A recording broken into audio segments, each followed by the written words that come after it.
Welcome all learners. Programming tutorial Java के इस third video में हम देखने जा रहे हैं what is variables and data types in Java. So अब तक हमने देखा था जावा का एक बेसिक सिंटैक्स। जावा का बेसिक सिंटैक्स कंटेन करता है एक user defined class. User defined class के अंदर हम हमारे वेरियस मेथड डिक्लेयर करते हैं। सबसे इंपॉर्टेंट मेथड होता है मेन मेथड। मेन मेथड के सिवा हमारा जावा कोड रन नहीं हो सकता है। सो हमेशा याद रखिए हमारे कोड में हम मेन मेथड कंटेन होनी ही चाहिए। सो स्टार्ट करते हैं आज के वीडियो के साथ। आज की वीडियो में हम देखने जा रहे हैं variables and data types in Java. So variables and data types साथ में ही देखेंगे क्योंकि डेटा टाइप्स और वेरिएबल्स, डेटा टाइप्स की मदद से ही वेरिएबल्स हमारे हम डिक्लेयर करते हैं। So start with variables. Variables होता क्या है? वेरिएबल्स होता है एक बॉक्स जो कंटेन करता है सम वैल्यू। सो जैसे कि ये एक बॉक्स है, राइट। सपोज मैंने एक बॉक्स को नाम दे दिया ए, और ये बॉक्स में मुझे कंटेन क्या करना है, इसमें डालना क्या है, मेरी वैल्यू जो कि है 10। तो ये जो बॉक्स है ये ए नाम का वो कंटेन करेगा 10 नंबर। तो ये 10 नंबर क्या है? एक वैल्यू है। कौन से टाइप का है ये वैल्यू? ये एक फ्लोट वैल्यू है, ये एक होल नंबर है। ये कौन डिफाइन करेगा? हमारे डेटा टाइप्स। तो हमारा डेटा टाइप्स की मदद से हम क्या करते हैं, हमारी वैल्यू हम डिक्लेयर करते हैं। तो वेरिएबल्स डिक्लेयर कैसे करते हैं? सबसे पहले हम हमारा डेटा टाइप लिखेंगे। जैसे कि ये डेटा टाइप 10 का कौन सा है? इंट है। तो क्या लिखेंगे हम? इंट ए। ए एक नाम है। ए के जगह पे आप कौन सा भी नाम दे सकते हैं। यूजर डिफाइंड नेम होता है वेरिएबल मतलब। और वेरिएबल क्यों बोलते हैं हम इसको? क्योंकि ये हमारे कोड के साथ हम जब भी ऑपरेशन परफॉर्म करेंगे उसके साथ ये वैल्यू वेरी हो जाती है। तो जैसे जैसे वैल्यू वेरी हो जाएगी इसलिए हम इसको वेरिएबल्स बोलते हैं। तो जावा में हम हर वेरिएबल को ये यूनिक नेम देंगे। यूनिक नेम क्यों देंगे? क्योंकि जावा में एक सेम टाइप का वेरिएबल एक्सेप्ट नहीं होगा। तो हमें हमारे हर वेरिएबल को एक अलग नाम देना है विथ हमारे डेटा टाइप। हम जो भी ये वेरिएबल को अलग नाम देते हैं वो वेरिएबल्स को हम क्या बोलेंगे? यूनिक नाम को हम क्या बोलते हैं? आइडेंटिफायर्स बोलते हैं। सो ये हो गया एक वेरिएबल का कंसेप्ट। उसके बाद डेटा टाइप्स। डेटा टाइप्स क्या होता है? एज नेम सजेस्ट कि डेटा का टाइप वो डिफाइन करता है। जैसे कि हमने अभी देखा था ये जो 10 है इसका टाइप कौन सा है, ये कौन से टाइप का है? ये इन टाइप का है, फ्लोट टाइप का है, शॉर्ट टाइप का है। तो वेरियस टाइप्स होते हैं इसमें भी। तो वो कौन सजेस्ट करता है, उसका जो रेफरेंस है वो कौन देता है? डेटा टाइप देता है। तो हमें हमारे वेरिएबल डिक्लेरेशन के पहले डेटा टाइप डिक्लेयर करना बहुत इंपॉर्टेंट होता है। तो डेटा टाइप्स में कौन से दो टाइप्स होते हैं? प्रिमिटिव डेटा टाइप्स होते हैं और नॉन प्रिमिटिव डेटा टाइप्स होते हैं। तो प्रिमिटिव डेटा टाइप्स मतलब क्या होता है? जो कि जावा हमें प्रीडिफाइन देता है, जो पहले से डिफाइंड है। जैसे कि प्रिमिटिव डेटा टाइप्स में आते हैं 8 पार्ट्स। बुलियन हो गया, इंट हो गया, float, char, long, double, byte and short. तो हम जब भी बुलियन यूज़ करेंगे हमारे कोड में तो उसका आउटपुट हमें ट्रू और फॉल्स ही मिलेगा।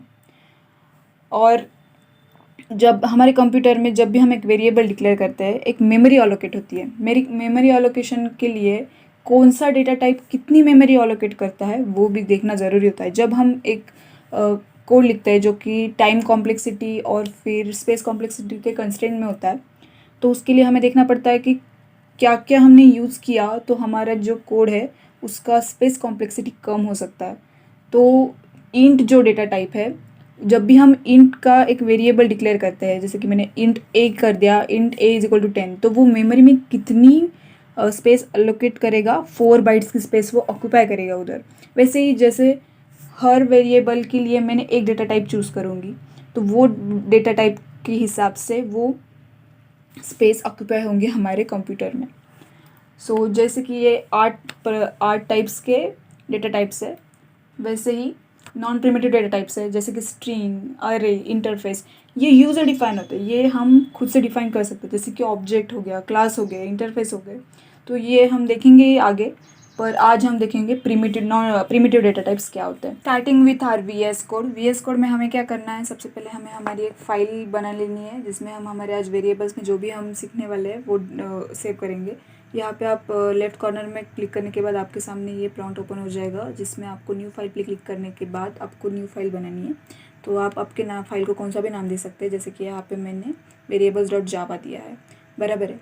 तो ये आप फ़िलहाल क्लोज़ कर लीजिए। क्लोज़ करने के बाद अब हम बढ़ेंगे हमारे वेरिएबल्स की तरफ। तो वेरिएबल डिक्लेरेशन का एक बेसिक सिंटैक्स होता है। वेरिएबल डिक्लेयर करते वक्त हमें ध्यान देना होता है, हमें सबसे पहले उसका डेटा टाइप डिक्लेयर करना है। डेटा टाइप डिक्लेरेशन के बाद हमें क्या करना है, वेरिएबल को अपना नाम देना है जो कि हमें सूटेबल लगता है। वेरिएबल को नाम देने के बाद हमको उसकी वैल्यू असाइन करनी है। ज़रूरी नहीं है आप अब उसकी वैल्यू तभी असाइन करें, आप बाद में भी असाइन कर सकते हैं उसकी वैल्यू। तो देखते हैं, चलिए। तो सपोज़ यहाँ पे मैंने एक इंट वेरिएबल ले लिया, इंट डेटा टाइप का वेरिएबल लेने के बाद मैं यहाँ पे क्या करूँगी, वेरिएबल नेम सेव करूँगी, जो कि सपोज़ वेरिएबल नेम लेती हूँ स्पीड के बाद मैं यहाँ पे उसको असाइन करूँगी वैल्यू 50। तो पहले बताया जैसे कि असाइन करना उधर ज़रूरी नहीं है, आप बाद में भी असाइन कर सकते हैं। तो उसका भी एग्जांपल देखेंगे। जैसे कि यहाँ पे मैंने एक वेरिएबल लिया इंट लिमिट, और इसकी मैंने वैल्यू इसकी वैल्यू मैं यहाँ पे डिक्लेयर नहीं कर रही हूँ। तो मैं यहाँ पे नेक्स्ट लाइन पे फिर से लिमिट लिखूँगी। लिमिट के बाद मैं क्या करूँगी, यहाँ पे 90 लिखती सपोज़। तो ये देखिए मेरा तो ऐसा भी वेरिएबल डिक्लेरेशन हो गया, मतलब वेरिएबल को वैल्यू मैंने ऐसे भी असाइन कर सकती हूँ। तो यहाँ तक हमने क्या देखा, हमारा वेरिएबल डेटा टाइप, हमको क्या चाहिए वेरिएबल डिक्लेरेशन के लिए उसका डेटा टाइप चाहिए, और ज़रूरी नहीं है आप वैल्यू असाइन करें वेरिएबल को। तो हम क्या करेंगे, अब हमारे जो वेरिएबल है इसको हमारे टर्मिनल पे प्रिंट करके देखेंगे। तो सिंपली हम हमारे जावा का प्रिंट स्टेटमेंट का सिंटैक्स लिखेंगे, जो कि है system.out.println। और println के बाद हम क्या करेंगे, हमें जो वेरिएबल का नाम, वेरिएबल की वैल्यू प्रिंट करनी है हमारे टर्मिनल पे, वो हम सिंपली यहाँ पे वेरिएबल पुट कर देंगे, जो कि स्पीड वेरिएबल की वैल्यू पुट करने के बाद हम क्या करेंगे, अभी यहाँ पे रन पे क्लिक करेंगे।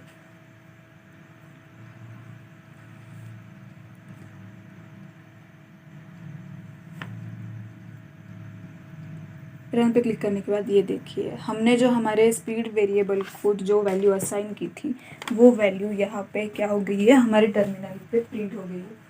टर्मिनल पे प्रिंट होने के बाद हम क्या करेंगे, अभी हमने अभी तक क्या देखा, हमारे वेरिएबल को हम डिक्लेयर कैसे करते हैं, उसको एक वैल्यू असाइन कैसे करते हैं।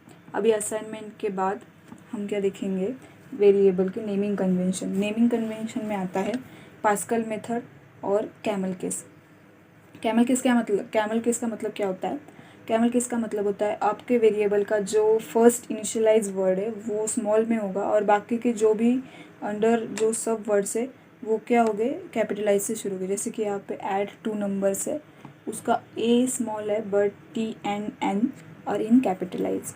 और पास्कल मेथड का क्या मतलब होता है, ऐड मतलब सभी जो भी न्यू वर्ड स्टार्ट होगा उसका इनिशियलाइज वर्ड होगा वो जो कैपिटलाइज होगा। तो ये तो हो गया 2 मेथड्स हो गए जो कि यूज़ किए जाते हैं नेमिंग कन्वेंशन के हिसाब से। जावा में हमें हमारे जो वेरिएबल है वो वेरिएबल डिक्लेयर करते वक्त एक ध्यान देना है कि जो हमारा वेरिएबल नेम है उसके अंदर स्पेस नहीं आना चाहिए। जैसे कि यहाँ पे मैं क्या करती हूँ, इंट माय लिमिट।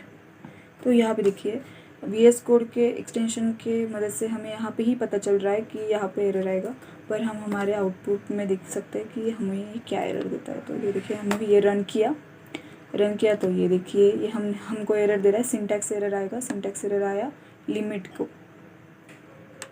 तो हमें क्या करना है, हम जब भी हमारे वेरिएबल देंगे तो हमें ध्यान रखना है कि हमारे वेरिएबल के अंदर हमें एक्स्ट्रा की स्पेस नहीं देनी है। हम यहाँ पे अंडरस्कोर यूज़ कर सकते हैं, बराबर है। तो ये देखिए यहाँ पे मैंने अंडरस्कोर यूज़ किया, अंडरस्कोर के बाद मैं फिर से रन करती हूँ। तो रन करने के बाद हमें ये एरर फिर से शो नहीं होगा। ये हमने डिक्लेयर नहीं किए, इसको हमने कोई वैल्यू असाइन नहीं किया और इसका प्रिंट स्टेटमेंट नहीं लिखा, इसलिए हमें ये आउटपुट में नहीं दिख रहा है। तो ये तो हो गया नेमिंग कन्वेंशन का। नेमिंग कन्वेंशन के बाद हम क्या देखेंगे, टाइप्स ऑफ वेरिएबल्स इन जावा। तो टाइप्स ऑफ वेरिएबल्स में क्या आता है, 3 टाइप्स के वेरिएबल्स होते हैं जावा में। तो सबसे पहले हम देखते हैं लोकल वेरिएबल्स। लोकल वेरिएबल क्या होता है, जो कि हम एक मेथड के अंदर डिक्लेयर करते हैं। जैसे कि यहाँ पे मैंने एक मेन मेथड दी है, तो यहाँ पे मैं जो वेरिएबल डिक्लेयर करती हूँ, जैसे कि मैंने अभी तक डिक्लेयर किए इन स्पीड लिमिट या फिर ये हमारा माई लिमिट। तो ये जो वेरिएबल्स है ये लोकल वेरिएबल हुए। लोकल वेरिएबल्स जो होते हैं ये एक मेथड के अंदर डिक्लेयर करते हैं और विद इन अ मेथड ही वो वैलिड होते हैं। अगर यहाँ पे मैं एक दूसरी मेथड डिक्लेयर करती हूँ, अभी के लिए मैं ये जो टर्मिनल है थोड़ा मिनिमाइज़ कर देती हूँ। तो ये देखिए ये जो हमारा क्लास है, हम जावा के एक क्लास के अंदर मल्टीपल मेथड डिक्लेयर करते हैं। तो मल्टीपल मेथड के अंदर हम जो वेरिएबल डिक्लेयर करेंगे उसको हम क्या बोलेंगे, लोकल वेरिएबल्स। तो सपोज यहाँ पे मैं लेती हूँ वॉइड मेथड। वॉइड मेथड के अंदर मैं यहाँ पे एक वेरिएबल डिक्लेयर करती हूँ। सिंपली यहाँ पे मैं लूँगी बी और बी को वैल्यू असाइन करूँगी 90। तो ये जो 90 वाला वेरिएबल है, 90 जो वैल्यू है जो मैंने असाइन की है वेरिएबल बी को, ये क्या है, लोकल वेरिएबल का टाइप है, क्योंकि ये मैंने एक मेथड के अंदर डिक्लेयर किया है। ये वॉइड मेथड एक मेथड हो गई, ये जो हमारी जो पूरी मेथड है ये एक मेथड हो गई, और ये जो मेन मेथड है ये हमारी एक मेन मेथड हो गई। तो ये मेथड के अंदर मैंने जितने भी वेरिएबल्स मेरे डिक्लेयर किए ये with in a method he valid रहेंगे। यहाँ पे अगर मैं फिर से मेरा बी वेरिएबल डिक्लेयर करूँगी तो वो वैलिड नहीं होगा, या फिर मुझे ये वैल्यू फिर से यहाँ पे यूज़ करनी है तो उसके लिए हमें क्या करना पड़ेगा, ये मेथड का एक इंस्टेंस बनाना पड़ेगा, उसका ऑब्जेक्ट बनाना पड़ेगा, फिर हम यूज़ कर सकते हैं। पर जब तक मैं यहाँ पे मेरे मेन मेथड पे या ये जो मेरी दूसरी मेथड है वो कॉल नहीं करती, तब तक ये वेरिएबल यहाँ पे एक्सेसिबल नहीं है। तो ये जो वेरिएबल है जो हम with in a method declare करते हैं उसको क्या बोलते हैं, हम लोकल वेरिएबल्स बोलते हैं। ये तो हो गया एक टाइप का वेरिएबल। तो दूसरे जो वेरिएबल्स होते हैं वो होते हैं इंस्टेंस वेरिएबल। अब इंस्टेंस वेरिएबल और लोकल वेरिएबल्स में फ़र्क क्या होता है, जैसे कि मैंने बोला कि लोकल वेरिएबल जो है वो मेथड के अंदर हम डिक्लेयर कर रहे हैं, पर जो इंस्टेंस वेरिएबल है हम क्या करेंगे, वो इंस्टेंस वेरिएबल हम डिक्लेयर कर सकते हैं with in a class but outside the method. मतलब अभी विद इन अ क्लास का मतलब क्या हुआ, ये जो हमारा है ये मेन क्लास है जिसकी वजह से हमारा जावा कोड रन हो रहा है, ये जो हमारे फाइल का भी नाम यहाँ पे कंटेन कर रहा है, बराबर है। तो ये हो गया हमारा मेन क्लास, क्लास के अंदर पर मेथड के बाहर। तो ये दो मेथड हो गए, ये वॉइड मेथड हो गई, ये हमारी मेन मेथड हो गई। मेन मेथड के मदद से हमारा कोड रन होता है, जो भी हम मेन मेथड में डालेंगे वही कोड हमें हमारे आउटपुट में मिलेगा। मेन मेथड के अंदर हम ये जो मेथड है दूसरी वाली इसको हम कॉल करेंगे, फिर ये मेथड रन होगी। पर विदाउट मेन मेथड ये मेथड रन नहीं हो सकती, हमें ये मेथड को हमारे मेन मेथड में कॉल करना पड़ेगा। तो सिंपली इंस्टेंस वेरिएबल कैसे डिक्लेयर करते हैं, इंस्टेंस वेरिएबल्स कौन से होते हैं, जो कि क्लास के अंदर तो है पर वो मेथड के अंदर नहीं है। मतलब ये क्लास के अंदर है पर मेथड के अंदर नहीं। तो हम यहाँ पे सपोज मैं यहाँ पे करती हूँ int m is equal to,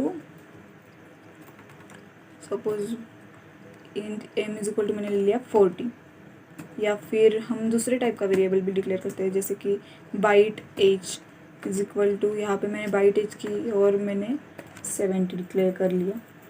तो ये जो दो वेरिएबल्स है ये हमारे इंस्टेंस वेरिएबल है, ये हमें कहाँ पे भी एक्सेसिबल हो गए हमारे थ्रू आउट द कोड में।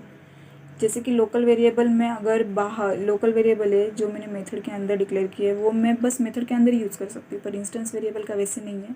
इंस्टेंस वेरिएबल में मेरे कोड में कहाँ पे भी यूज़ कर सकती हूँ, वो एक्सेसिबल है थ्रू आउट द कोड। अभी जैसे कि हमने एक दूसरे टाइप का वेरिएबल डेटा टाइप का वेरिएबल डिक्लेयर किया है एज। अभी एज जो वेरिएबल है उसका हमने डेटा टाइप क्या लिया है, बाइट।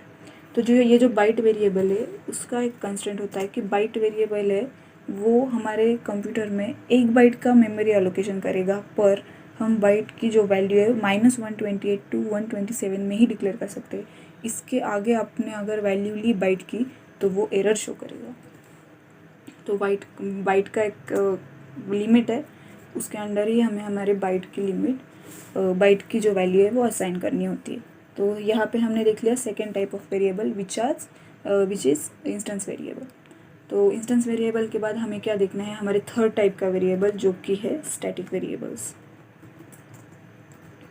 स्टैटिक वेरिएबल का कंसेप्ट इजी है, जब आपको इंस्टेंस वेरिएबल का कंसेप्ट समझ आ गया होगा तो आपको स्टैटिक वेरिएबल का भी कंसेप्ट समझ में आ जाएगा। स्टैटिक वेरिएबल इजी होता है। स्टैटिक वेरिएबल क्या होता है, सपोज यहाँ पे मैंने क्या किया, स्टैटिक वेरिएबल डिक्लेयर करते हैं विथ यूजिंग कीवर्ड स्टैटिक, जो कि जावा में प्री डिफाइंड है। जावा में पहले से स्टैटिक वर्ड यूज़ करके हम हमारे वेरिएबल डिक्लेयर करते हैं, वो होते हैं स्टैटिक वेरिएबल सिंपली। तो यहाँ पे मैं क्या कर रही हूँ, स्टैटिक मैंने यहाँ पे कीवर्ड लिख लिया। कीवर्ड लिखने के बाद मैं क्या करूँगी, स्टैटिक इंट तो मैं खुद से ही बता रही हूँ मेरे कोड को, बराबर है, मैं खुद से बता रही हूँ कि ये स्टैटिक वेरिएबल है। स्टैटिक वेरिएबल क्या होता है, इंस्टेंस वेरिएबल के जैसा ही स्टैटिक वेरिएबल काम करता है। बस स्टैटिक वेरिएबल का क्या काम होता है, स्टैटिक वेरिएबल जो है ये हमारे एग्जीक्यूशन के बाद उसकी जो मेमोरी जो अलोकेट होती है वो अलोकेशन ये हो जाता है, वैनिश हो जाता है, बराबर है। मतलब क्या होता है, जैसे कि इंस्टेंस वेरिएबल में मैं जो ये वैल्यू डिक्लेयर कर रही हूँ उसकी एक मेमोरी का प्रिंट बन गया है हमारे कंप्यूटर मेमोरी में, पर स्टैटिक वेरिएबल जो है वो थ्रू आउट द एग्जीक्यूशन ही काम करेंगे। वो एग्जीक्यूशन के बाद जो मेमोरी उसको अलोकेट हुई है वो उसकी कुछ वो वैनिश हो जाएगी अपने आप। तो ये होते हैं स्टैटिक वेरिएबल। स्टैटिक वेरिएबल भी क्या होता है, with in a class but outside the method. अभी स्टैटिक मेथड में और एक देखने जैसा है, स्टैटिक वेरिएबल्स जो भी है, स्टैटिक वेरिएबल्स है, यहाँ पे मैंने डिक्लेयर कर दिया स्टैटिक वेरिएबल्स, पर मुझे स्टैटिक वेरिएबल्स बाद में डिक्लेयर करने हैं। सपोज मैं और एक वेरिएबल देती हूँ जो कि स्टैटिक कीवर्ड का यूज़ करके, जैसे कि मैंने स्टैटिक लिया, स्टैटिक सपोज यहाँ पे मैं लूँगी बाइट और बाइट के बाद मेरा वेरिएबल नेम देना पड़ेगा मुझे। वेरिएबल का नाम देती हूँ मैं एरिया। तो एरिया वेरिएबल का जो नाम है उसको मैं असाइन करती हूँ 89। यहाँ पे मैं असाइन नहीं करती हूँ वैल्यू एरिया वेरिएबल के लिए। तो अभी मुझे ये वैल्यू बाद में असाइन करनी है। तो स्टैटिक वेरिएबल को हम जब भी बाद में असाइन करते हैं वैल्यू, तो वो वैल्यू असाइन करते वक्त हमें दिस कीवर्ड का यूज़ करना पड़ता है। ये जो कीवर्ड है दिस, अभी के लिए बस आप डिक्लेरेशन पे ध्यान दीजिए। ये कीवर्ड का यूज़ कैसे करते हैं, इसके हम मेथड कैसे बनाएंगे, ये हम बाद में देखेंगे। अभी के पार्ट में हम क्या करेंगे, सपोज़ हमें क्या करना है, एरिया को,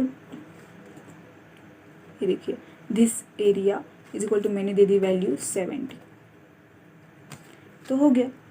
जैसे कि स्टैटिक वेरिएबल को हमें बाद में वैल्यू असाइन करनी तो दिस कीवर्ड का यूज़ करना पड़ता है, वैसे इंस्टेंस वेरिएबल में नहीं होता है। इंस्टेंस वेरिएबल को आप सिंपली जैसे कि लोकल वेरिएबल्स को आप बाद में वैल्यू असाइन कर सकते हैं, वैसे ही वैल्यू असाइन कर सकते हैं। तो ये हो गए 3 टाइप्स ऑफ वेरिएबल्स इन जावा, जो कि हम जैसे जैसे हम कोड करेंगे ये हमें यूज़ करते काम आएंगे।